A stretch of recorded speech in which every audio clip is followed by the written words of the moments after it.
Ladies and gentlemen, welcome back to the Information Warfare Pavilion and our speaker series. 2 speakers this afternoon and then more over the course of the next couple days as well.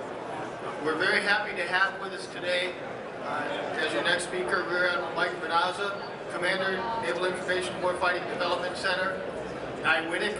It's the first time we've had somebody from NIWIDC here to speak to the pavilion, so we're very excited to hear what he has to say. He's a native of New Jersey, a graduate of the Naval Academy, and has masters from Troy State and lots of other degrees. Been to War College, Staff College, like a lot of us. He was originally a surface warfare officer before seeing the light and coming into the information world. And as an intelligence officer, he's had a lot of tours. Joint Intelligence Center Pacific, 3rd Fleet, U.S. Fleet Forces Command. He's had senior leadership at Joint Forces Command, Intelligence Command, OpNav, and many others. I'm not going to read here his whole bio. But one of the things I do want to point out is that he was one of the winners of the Edwin T. Layton Leadership Award, a very prestigious award within the intelligence community and the information warfare community as a whole now. And with that, I'm going to turn it over to Admiral Benazza.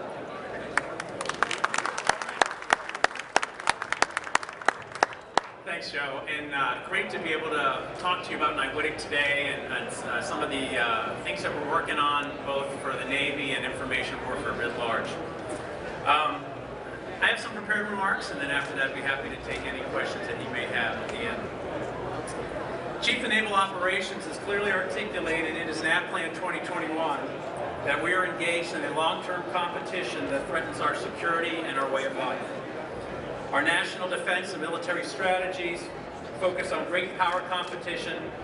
The CNO and the Commandants of the Marine Corps and Coast Guard are championing integrated all-domain naval power, and the information warfare community has established the Carrier Strike Group and Amphibious Ready Group Information Warfare Commanders as the senior IW professionals afloat.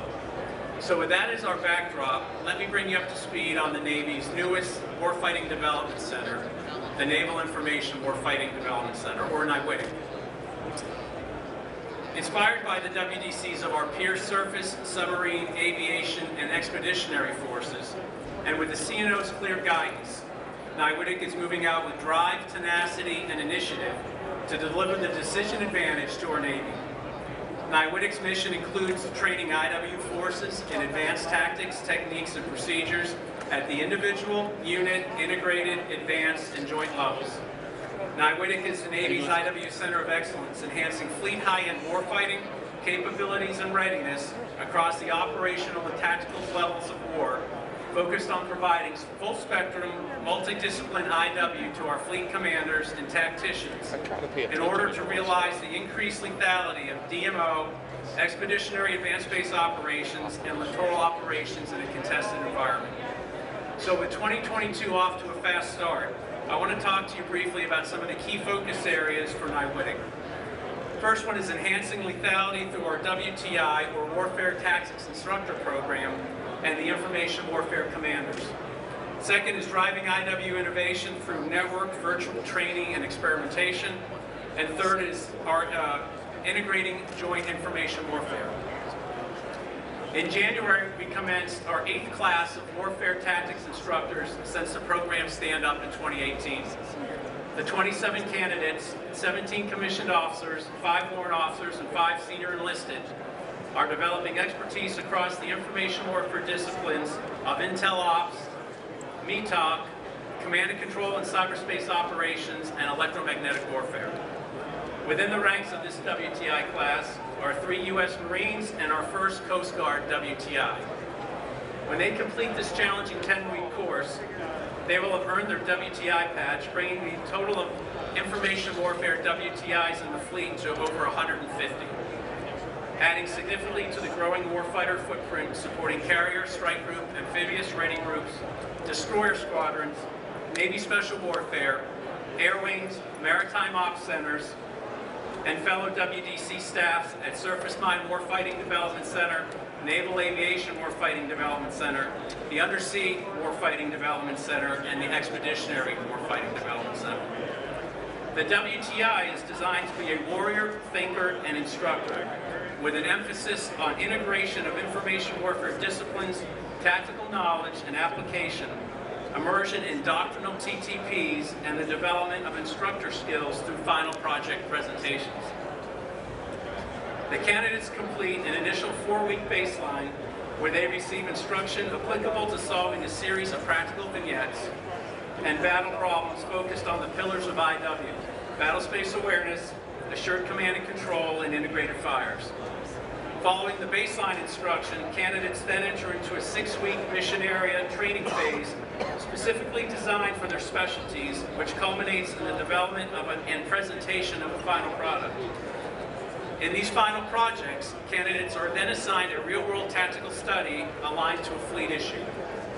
The students are challenged to conduct a thorough analysis and propose solution to some of the most difficult challenges facing the IW community in the Navy. To enhance the fleet's ability to harness the WTI's tools of innovation and integration, NIWITIC has also developed an information warfare commander training curriculum to prepare senior information warfare officers for their roles as both operational and tactical levels of war. And we are executing our 3rd iteration of this important training in May of this year. For our information warfare commanders to deliver the lethality in our naval warfighting concepts, NIWITIC is harnessing the combined strengths in live virtual constructive training, fleet experimentation, and the rapidly developing areas of artificial intelligence, machine learning, data science, and space and cyber to create a test bed for developing, testing, and validating 21st century IW solutions. This virtual secure environment will incorporate digital twins and applicable information technology, ISR tools, INW, targeting, software applications, communications, space, and cyberspace systems.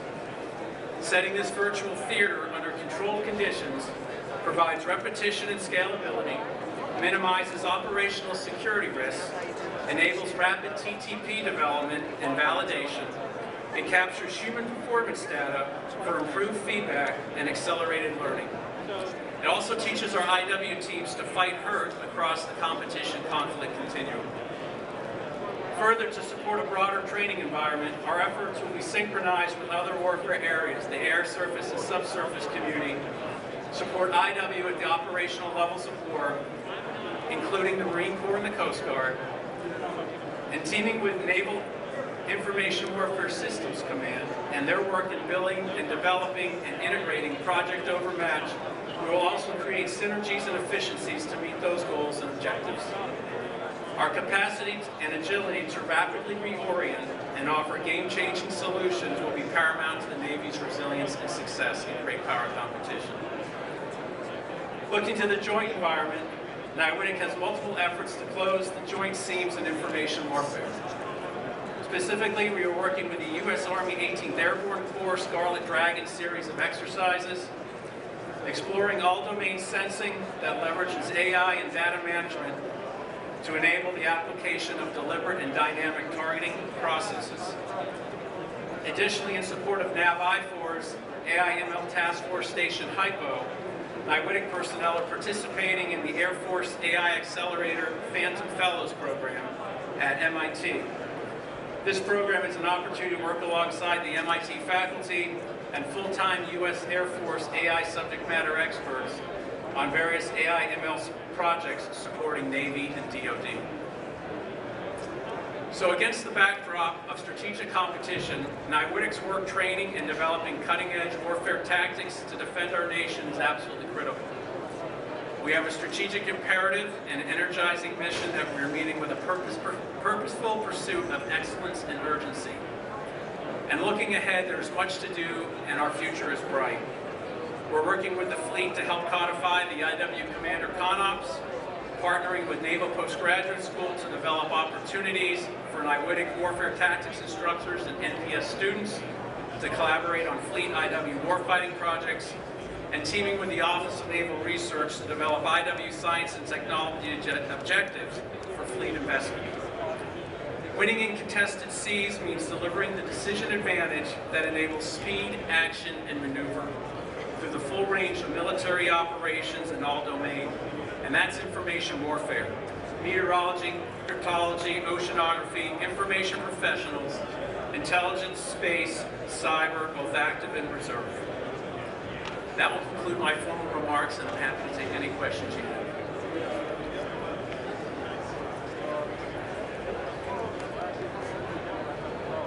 Yes, ma'am.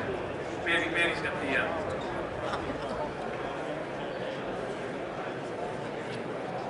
Hi, Megan Eckstein with Defense News.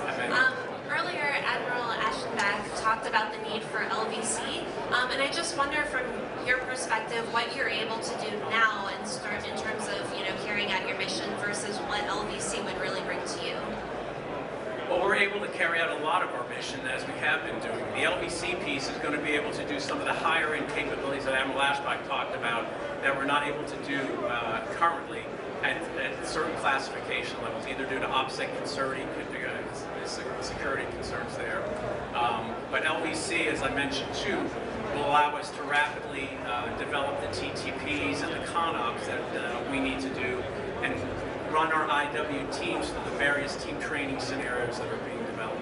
But to your original question, we're able to execute much of our mission right now. Yeah, the LVC is going to be a game changer in terms of the other items I talked about. Yeah.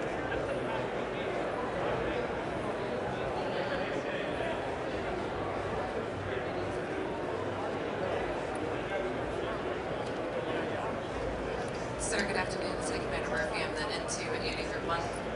Here in San Diego. So the LVC is a very exciting concept, sir, but what's the plan for integrating what Naval's doing with a lot of the operational tours like Expedic or some of the other warfare development centers for those of us assigned to operational units? Does that make sense? Hold the mic closer to you. Sure. So for those of us who are assigned to more operational tours, for example, us in EOD, we work with Expedic exclusively. And so how are we going to integrate the opportunities that NIWIDIC is developing with Expedic so that we in the IW community get to benefit from some of this amazing technology? So much of the LVC enterprise will be networked in the Navy Enterprise Tactical Training Network that we all get to benefit from. We are working with WDCs that support you as well to integrate the items that will be needed for that LVC environment. So as we build through increment 1 and beyond of the LVC environment, we're going to be working with the WDCs through a variety of warfare working groups to inculcate those IW capabilities that all domains need in that environment. Yeah. Good question, thanks.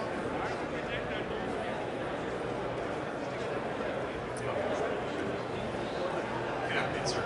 I had a question in regard to machine learning. What aspects of machine learning do you see helping, especially when it comes to sharing data across different applications? Is that something that your organization is interested in as part of the AI integration? Yeah, so that's a great question too. So to be honest, we're just unpacking that, what that looks like right now. We're developing our strategic plan for what that task force station type will be doing.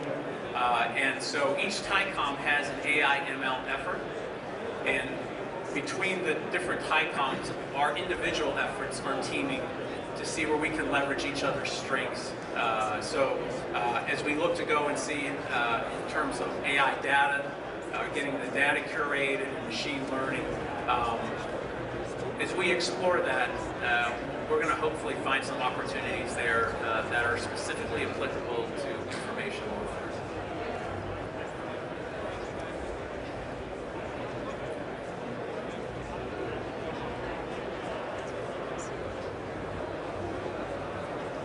Hi, from Kurt Walaschen with Sierra Nevada. So does your instructor cadre help optimize usage for things like Inky and then in the future into Spectral? How are you looking at that, like how Nautic would do that or SMITIC would do that for future or current systems on ships? Yeah, so our instructor cadre does do that. So working with SMIDIC and on things like Inky or any of the other WDCs, we have senior enlisted, we have some really sharp JOs who are vested in each of the individual programs that support the pillars of BA, Integrated Fires, and Assured C2. And working with the other WDCs through fleet training, the IWTGs, we bring all of the fleet feedback from that and we cycle that into our WTI program as well. So we, beyond just having the WTI program, we use the fleet feedback from our existing cadre to keep our curriculum current and updated with what the fleet needs. Thank you, sir. Do you also influence the SIDS, the peer side training for the Crippies that are going out, with curriculum maybe in the A school or C school level? We do. So we haven't really done a deep dive into those per se, but we are becoming more more integrated with the curriculum reviews there and the training readiness reviews that happen for the A and C schools.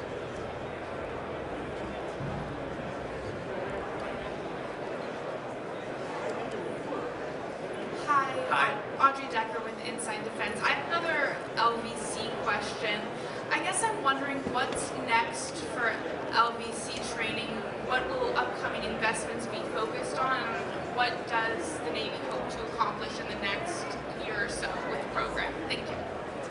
Sure. So I can only talk from an IW perspective. So really for what we're trying to do now is we're trying to build out a broad, integrate IW into the existing LVC network that has been built by adding additional capabilities at higher classification levels so that we are able to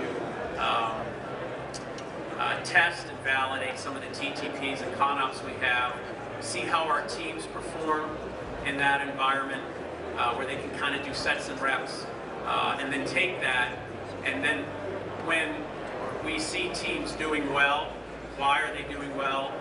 If we see teams struggling, why are they struggling? And can we close those gaps and seams either by making improvements in the schoolhouse or our TTPs and CONOPs? So that's kind of the near-term future for what we're trying to do for IW as we build out the infrastructure to support that.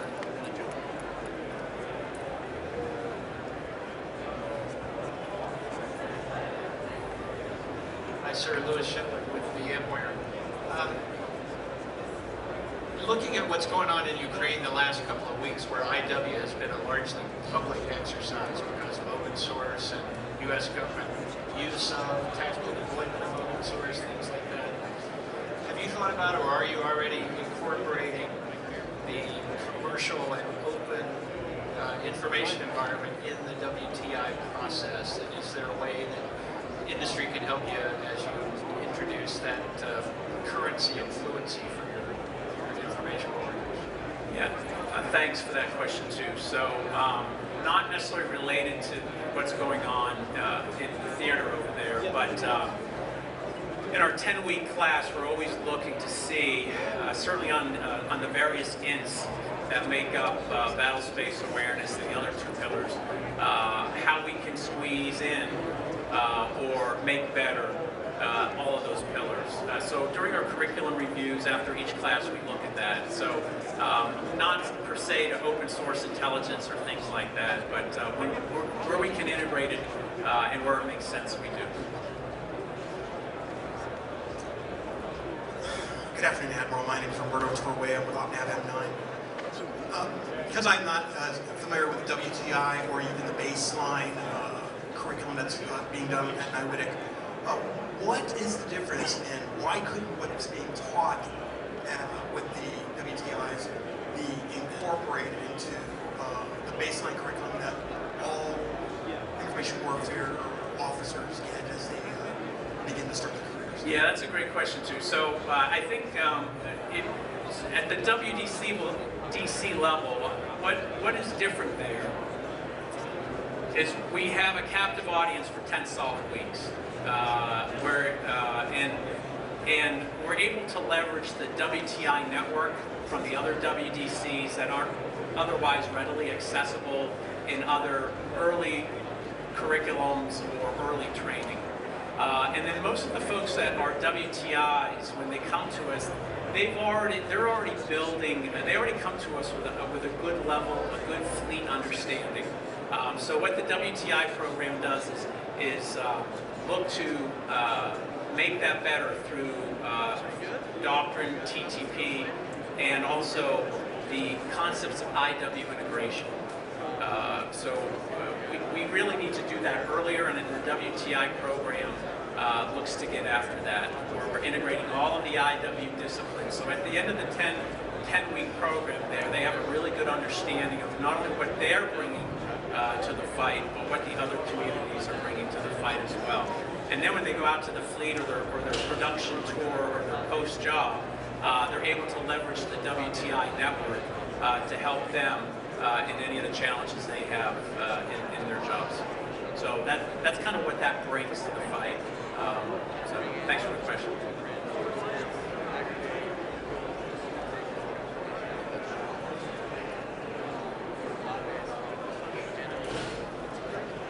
Okay. Well, I appreciate all your time today. Thanks for your time, and I'm happy to stick around here for any questions you may have at the end one-on-one. Thank you.